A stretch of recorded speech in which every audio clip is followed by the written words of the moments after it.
वह रविवार की एक अलसाई सी सुबह थी जब मेरी छोटी बुआ का लड़का केशव अचानक मुझे फ़ोन किया कि वह पटना में ही है और थोड़ी ही देर में मुझसे मिलने और अपनी बेटी नेहा की शादी का निमंत्रण पत्र देने मेरे घर आ रहा है। मुझे अपने कानों पर विश्वास नहीं हुआ, क्योंकि पूरे 10 वर्षों से वह पटना आता भी था तो मुझसे मिलने नहीं आता था, न ही फ़ोन करता था। जाने कौन सी बात उसके दिल में चुभ गई थी। एक समय ऐसा भी था जब केशव मेरे सगे भाई से भी बढ़कर था। हमारे संबंध इतने मजबूत थे कि एक अच्छे दोस्त की तरह हम दोनों हर एक बात को एक दूसरे से शेयर करते थे। और अब आलम यह था कि रिश्ते का होना या ना होना कोई मायने नहीं रखता था। कहते हैं मन में शिकायतों का चाहे कितना बड़ा पुलिंदा क्यों ना हो, पर मायके से आमंत्रण की आशा ही दिलो दिमाग को उल्लास से भर देता है। यही सोच कर मन मेरा आह्लादित था कि अंततः केशव को उससे मात्र 6 महीने बड़ी अपनी बाल सहचर मनूदी का प्यार खींच ही लाया। फोन करने के घंटे भर बाद ही वह हंसता मुस्कुराता पहले की तरह मेरे सामने खड़ा था, पहले से ज़्यादा स्मार्ट और चुस्त दुरुस्त। इतने दिनों में उसकी पत्नी रिया ने ठोक पीट कर उस सरल व्यक्तित्व वाले केशव को काफ़ी कुछ बदल दिया था। पास आकर जब उसने मेरे पांव स्पर्श किया तो अनायास ही हम दोनों की आंखें भर आई। इतने में मेरे पति हरीश जी भी वहां आ गए थे। कुछ देर तक औपचारिक और घर परिवार की बातें होती रही। हमेशा की तरह जब वह अपने जीजाजी से किसी राजनीतिक चर्चा में व्यस्त हो गया तो मैं उठकर चाय नाश्ते का इंतजाम करने चली गई। हाथ भले ही मेरे कामों में लगे थे, पर दिलो दिमाग पर यादों का बवंडर सा उठ खड़ा हुआ था। केशव को देखकर बार बार मुझे नैना बुआ की याद आ रही थी। ऊंचे कदकाठी और तीखे नैन नक्श वाली नैना बुआ काफ़ी सुंदर थी। उनका बस एक ही सपना था, पढ़ लिख कर डॉक्टर बनने का। पर अक्सर जो हम चाहते हैं वह हमें मिलता नहीं, जो हमें मिलता है वह हमें मंजूर नहीं होता। इसी पाने और खोने के जद्दोजहद में ज़िंदगी निकल जाती है। छोटी बुआ के साथ भी कुछ वैसा ही हुआ। उनका बचपन से सपना था डॉक्टर बनने का। किसी भी डॉक्टर को देखती तो वह अभिभूत हो जाती, पर 6 भाई बहनों और उनके लंबे चौड़े परिवार में उनके सपनों का कोई मूल्य नहीं था। उनके बीए का फाइनल एग्जाम समाप्त होते ही दादाजी ने अपनी अंतिम जिम्मेदारी नैना बुआ की शादी कर निश्चिंत हो गए और नैना बुआ अपने सपनों की गठरी संभाले ससुराल चली आई, जहां उनके पढ़ाई की दूर दूर तक कोई संभावना नहीं थी। फूफा जी एक प्राइवेट में नौकरी करते थे। उनकी आमदनी इतनी कम थी कि उससे घर का खर्च चलना ही बहुत मुश्किल था। शादी के 3 वर्ष पूरा होते होते उनके 2 बच्चे भी हो गए, केशव और निशा। जैसे जैसे वे बड़े होने लगे उनकी ज़रूरतें भी बढ़ने लगी। उनके ससुराल में उनके जेठ और देवर दोनों अच्छी नौकरियों में थे। उनके बच्चों के सामने बुआ के बच्चों की स्थिति बहुत ही दयनीय हो जाती थी, जो उनको गंवारा नहीं था। बच्चों को सम्मानपूर्ण जिंदगी देने के लिए वह पास के ही एक स्कूल में पढ़ाने लगी थी। अपनी कर्मष्ठा और दृढ़ निश्चय के कारण जल्द ही ऊंचे क्लासों में भी पढ़ाने लगी। खाली समय में ट्यूशन भी पढ़ाने लगी। जीवन में मिले चुनौती को उन्होंने स्वीकारा और साहस से उसका मुकाबला करने के लिए अपनी पूरी शक्ति झोंक दी। उन दिनों दोनों एक ही शहर में रहने के कारण मैं और केशव एक ही स्कूल के एक ही क्लास में पढ़ते थे। केशव बचपन से ही पढ़ने में काफ़ी तेज था। मेरे नंबर भी बुरे नहीं आते थे, पर लाख कोशिशों के बावजूद नंबरों के मामले में मैं हमेशा उससे पीछे रह जाती। हालांकि वह पढ़ाई में मेरी हर समय सहायता करता। बीए के बाद हम दोनों ने एमए में नामांकन तो करवाया, पर एक सकारात्मक सोच के साथ यूपीएससी के परीक्षा की तैयारी में जुट गए थे। मैं भी पढ़ लिख कर नौकरी करना चाहती थी, पर पापा ने मौका ही नहीं दिया। अपने सिर का बोझ उतारने के लिए मेरी शादी तय कर आए। पापा का निर्णय हमेशा से निर्णायक होता था, इसलिए कुछ भी कहना बेकार था। शादी के बाद मिली नई नई जिम्मेदारियों को निभाने में मैं इतनी व्यस्त हो गई कि पढ़ाई लिखाई सब भूल गई। तभी एक दिन पता चला कि केशव आईएएस अधिकारी बन गया है। ट्रेनिंग में जाने के पहले वह मुझसे मिलने भी आया। केशव का ट्रेनिंग अभी समाप्त भी नहीं हुआ था कि निशा को भी मेडिकल में एडमिशन मिल गया। बुआ की खुशी का ठिकाना ना रहा। कभी अपने लिए देखे गए सपने को बेटी ने साकार कर दिखाया था। बच्चों के अभूतपूर्व सफलता ने बुआ की किस्मत पलट दी। वह आर्थिक और मानसिक रूप से समर्थ तो हो गई थी, समाज में भी उनका मान सम्मान और रुतबा बढ़ गया था। अब तो बुआ अपने जीवन में उग आए नवपलवों को हर उस आदमी को दिखाना चाहती थी जो कभी उन्हें शब्दों के व्यंग बाणों से घायल कर उनका निरादर करते थे।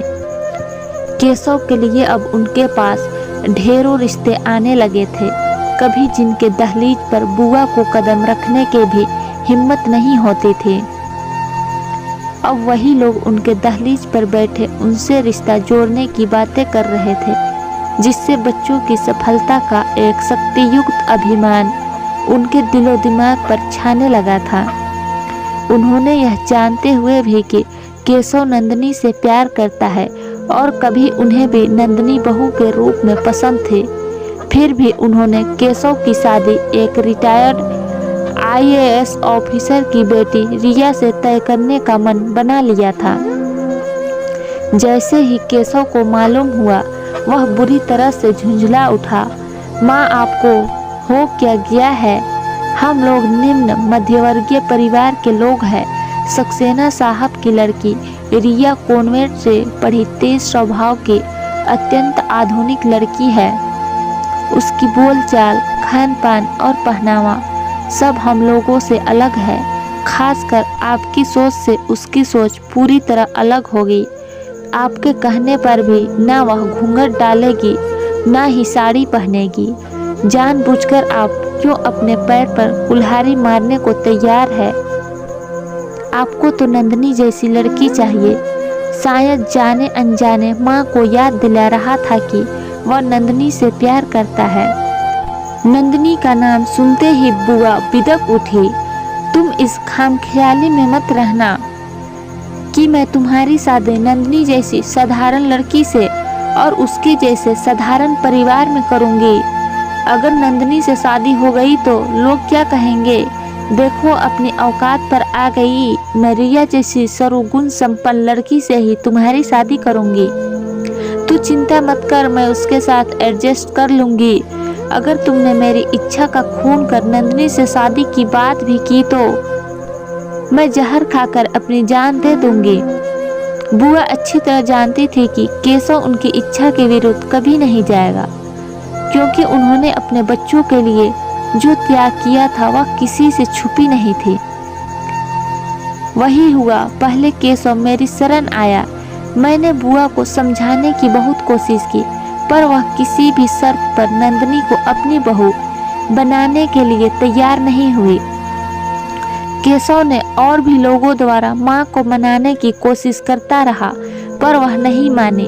तब लाचार होकर केशव बोला, माँ, आपको मेरी बात नहीं माननी है तो मत मानिए, पर एक बात जान लीजिए कि आप जिसे बहू बनाकर लाएंगे और वह अगर आपके साथ कुछ गलत करेगी तो उसकी जिम्मेदारी भी आप पर ही होगी। मैं हरगिज आपका साथ नहीं दूंगा। बुआ ने उसकी बातों पर ध्यान दिए बिना खुशी खुशी केशव की शादी रिया से तय कर दी। बुआ को हो या ना हो, पर एंगेजमेंट के दिन ही रिया के घर वालों का नकली औदारी में मुझे आगात के कदमों की आहट मिल गई थी।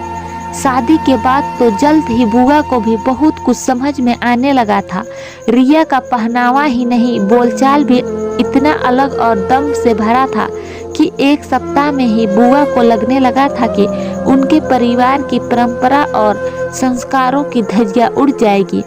खान पान भी इतना अलग था कि बुआ के मेहनत और प्यार से बनाए खाना पड़े ही रह जाते और वह ऑर्डर देकर मंगाए बर्गर और पिज्जा से अपना और केशव का पेट भरती। शादी के एक हफ्ते बाद ही वह केशव के साथ मुंबई चली गई। फिर पलटकर बुआ के उस छोटे से घर में आने का कष्ट नहीं की। मुंबई में वह आराम से अपनी गृहस्थी अपने हिसाब से चला रही थी, जहां बुआ के लिए कोई जगह नहीं थी। कभी बुआ और फूफा जी बेटे से मिलने जाते भी तो बेटे को अपने कामों से फुर्सत नहीं मिलती और बहू को सैर सपाटे और पार्टियों से। दोनों बच्चे मसूरी के हॉस्टल में रहते थे। परायों की तरह वह दोनों घर के एक कोने में पड़े रहते। एक नौकर उन लोगों के देखभाल के लिए रहता। बच्चे घर पर होते भी तो उन्हें अपने गंवार दादा दादी से मिलने की इजाज़त नहीं थी। अब उस घर में रिया के मायके वालों का मान सम्मान था।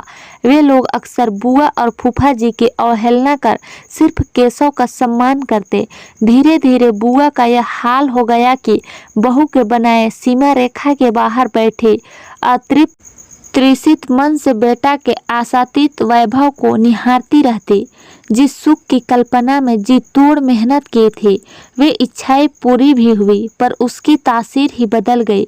उन्हें ही बेटे की जिंदगी से दूध की मक्खी की तरह निकाल कर फेंक दिया गया। फूफा जी के अचानक हार्ट अटैक से मृत्यु के बाद बुआ ने बेटे के पास जाना ही छोड़ दिया। उन्हें खामोश रहना ही सही लगा। बुआ से ही नहीं, हम सबों से केशव की दूरी काफ़ी बढ़ गई थी। उसके सारे पुराने दोस्त उससे अलग हो गए। बरसों बाद वह आज शायद एक बार फिर टूटी कड़ियों को जोड़ने निकला था। मैं उसके लिए उसकी पसंद की कचौड़ी और चटनी लेकर आई तो उसकी आंखें चमक उठी। मेरे कहने से पहले ही प्लेट उठाकर खाने में जुट गया। खाना समाप्त कर बोला, दी आपको अभी भी मेरी पसंद याद है? बहन हूँ तुम्हारी, कैसे भूल सकती हूँ। वह पहले की तरह खिलखिलाकर हंस पड़ा। फिर देर तक बैठा इधर उधर की बातें करता रहा। तभी अचानक ही पूछ बैठा, दी नंदनी कहाँ है? उसकी शादी कहाँ हुई? मैं उसे नेहा की शादी में बुला लूँ? मैं उसकी बातें सुन स्तंभ रह गई। अपने पहले प्यार को वह आज तक भूला नहीं पाया था। वह तो पटना में ही है, यही के एक कॉलेज में पढ़ाती है, पर उसने शादी नहीं की है। तुम उससे ना मिलो तो वही अच्छा है। मेरी बातें सुन उसका चेहरा काफ़ी निरीह हो आया था। वह निर्वाक चुपचाप बैठा, कुछ देर तक मुझे देखता रहा, फिर धीरे से उठकर चला गया। शादी के दिन मैं जरा पहले ही पहुंच गई। केशव ने पटना का एक प्रसिद्ध होटल बुक किया था। अंदर घुसते ही रिया से सामना हो गया। वह बेहद खुश नजर आ रही थी। मुझे देखते ही गाने वालियों को सुनाकर बोली, बुआ देर से आई है, कुछ चुन चुनकर गालियाँ सुनाओ। एक हंसी का फुवारा फूट पड़ा। मायके के इसी मीठी नोक-झोंक के लिए ही तो किसी भी लड़की का मन मायके के गंगोत्री में डुबकी लगाने के लिए बेचैन रहता है।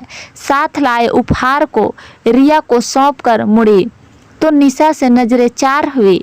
फिर तो उस भीड़ भाड़ में भी एकांत कोना ढूंढ हम दोनों बातों में मशगूल हो गए। तभी मुझे याद आया, अरे निशा, शाम होने वाली है, कितने ही शादी की विधि बाकी होंगे। चलकर हम लोग मिलकर उसे पूरा करवाते हैं। बैठो ना दी, कैसा विधि विधान, यहाँ कुछ नहीं हो रहा है। एक बार शादी के समय ही पंडित जी को जो विधि करवाना होगा करवा देंगे। अभी तक बुआ की आवाज़ सुनाई नहीं दे रही है। सभी की शादी में तो सारी रस्में वही पूरा करवाती थी, पर आज कहाँ है? अम्मा आई कहाँ है जो रस्में निभाएंगी? उसे तो भैया भाभी मुंबई में ही छोड़ आए हैं। भाभी का कहना है वह काफ़ी कमज़ोर हो गई है। विवाह में आती तो भीड़ भाड़ में कौन उन्हें संभालता। बोलते बोलते निशा की आंखें भर आई। थोड़ी देर तक हम दोनों बहनों के बीच गहरा सन्नाटा छा गया। एक अनकही घनीभूत पीड़ा का एहसास हम दोनों के बीच पसरने लगा था। तभी वहाँ रिया आ गई थी। अरे दी, आप तो आज बहुत सुंदर लग रही है, पर गहने आपके वही आउटडेटेड डिजाइन वाले हैं। समय बहुत बदल गया है, कुछ नए गहने बनवाइए। वह हंसते हुए चली गई और निशा भुनभुनाने लगी, दी आपने भाभी को देखा? जरा सा मौका मिलते ही हमारे ऊपर गवार देने का लेबल लगा कर चली गई। तभी जाने कहाँ से घूमता फिरता केशव आकर बैठ गया। मेरी व्यवस्था कैसी लगी दी? बहुत सुंदर। तुम तो शुरू से ही हर काम व्यवस्थित ढंग से करते हो, कहीं कभी कोई गलती नहीं करते। जीवन का सबसे महत्वपूर्ण फैसला ही तो गलत हो गया दी। काश उस दिन माँ की गलत मांग को नहीं मानता तो आज मेरे सारे रिश्ते खोखले नहीं होते, ना ही इतनी जिंदगी जिंदगियां बर्बाद होती। एक बात और कि अगर इस घर में तुम्हारे मान सम्मान में कोई कमी रह गई तो मुझे माफ़ कर देना, कहीं ना कहीं मैं मजबूर हूँ। मेरे मान सम्मान की चिंता तो तू मत कर, बारातियों के स्वागत की चिंता कर। बहन हूँ तेरी, तेरे दिल की सारी बातें समझती हूँ। हम दोनों के रिश्ते परिस्थितिवश उलझ जरूर गए हैं पर टूटे नहीं हैं। थोड़ी देर में कई लोग केशव को ढूंढते हुए उसे लेने आ गए और वह अपनी भरी हुई आंखें पोंछते वहां से चला गया।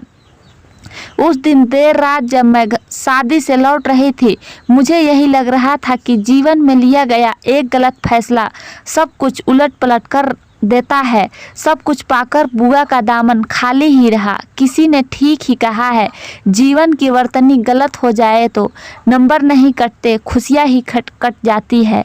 तो दोस्तों, मेरी आज की कहानी आप लोगों को कैसी लगी? कहानी अच्छी लगी हो तो वीडियो को लाइक शेयर ज़रूर करें।